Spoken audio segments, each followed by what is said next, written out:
Kasih karunia dan damai sejahtera dari Allah Bapa kita dan dari anaknya Tuhan Yesus Kristus menyertai kamu sekalian.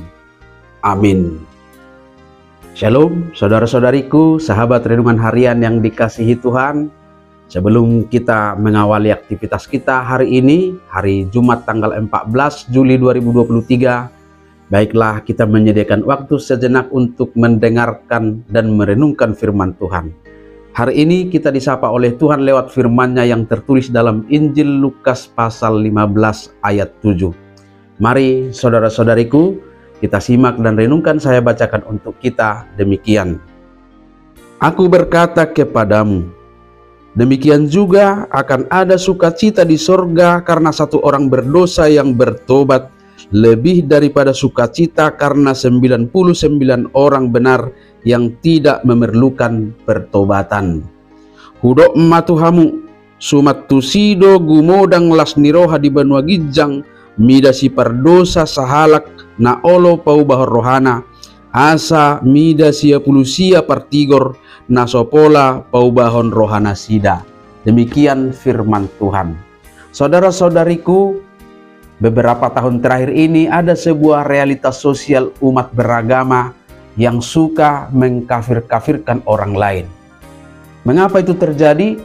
Karena ada kelompok masyarakat atau mungkin kelompok agama tertentu yang menjadikan ajaran agamanya sendiri menjadi standar nilai kebenaran untuk seluruh aktivitas sosial. Semua orang yang bahkan bukan pemeluk agama itu sendiri merasa dirinya lah yang paling benar, merasa orang lain itu adalah orang-orang salah. Perilaku seperti itulah yang dimiliki oleh orang-orang Farisi dan ahli-ahli Taurat yang disebutkan dalam ayat-ayat sebelumnya dalam Lukas pasal 15 ini. Mindset atau cara berpikir seperti ini bisa juga muncul dalam diri kita. Mungkin kita akan merasa lebih benar, merasa lebih kudus dari orang lain. Sikap eksklusif inilah akan membuat kita menutup diri kepada orang lain, tidak peduli dan kurang merasakan perasaan orang lain, kurang berempati, tidak mau mengerti orang lain, menghakimi atau menyalahkan orang lain.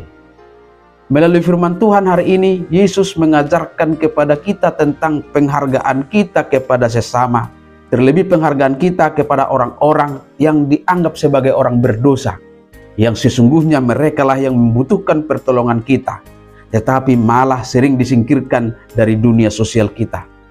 Yesus mengingatkan tugas kita adalah mencari, menemukan, dan membawa mereka kembali ke jalan benar, supaya menjadi bagian dari keselamatan yang sudah ditawarkan oleh Tuhan. Ketika pertobatan orang-orang berdosa terjadi, Yesus berkata akan ada sukacita di sorga karena satu orang berdosa yang bertobat, lebih daripada sukacita karena 99 orang benar yang tidak memerlukan pertobatan. Saudara-saudariku, betapa pentingnya jiwa seseorang itu di hadapan Tuhan. Sekalipun sesamanya tidak mau peduli dengan orang lain, bagi Yesus setiap orang adalah sama. Apakah dia kaya atau miskin, apakah dia pejabat atau rakyat biasa, apakah orang jahat atau orang baik, masing-masing memiliki satu roh, memiliki satu jiwa yang harus diselamatkan. Itulah sebabnya Yesus Kristus sangat memperjuangkan orang-orang berdosa.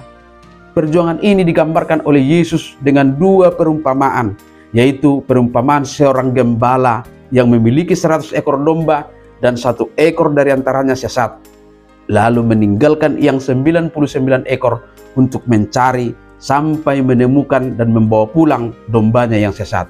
Dan perumpamaan kedua adalah seorang perempuan yang kehilangan dirham, yang harus berjuang mencari sampai larut malam, menyalakan pelita, menyapu rumah, dan mencarinya dengan cermat sampai ia menemukannya. Baik gembala dan perempuan itu akan sangat bersukacita saat sudah menemukan apa yang dicarinya. Maka demikianlah ada sukacita di sorga atas pertobatan orang-orang berdosa. Jika Tuhan begitu mengasihi orang-orang berdosa dan menghendaki pertobatan mereka, baiklah kita semua menunjukkan cinta kasih Kristus supaya kita bersama-sama menjadi pewaris kerajaan surga, pewaris sukacita yang sudah disediakan bagi setiap orang yang mau bertobat. Amin. Selamat beraktivitas. Tuhan memberkati.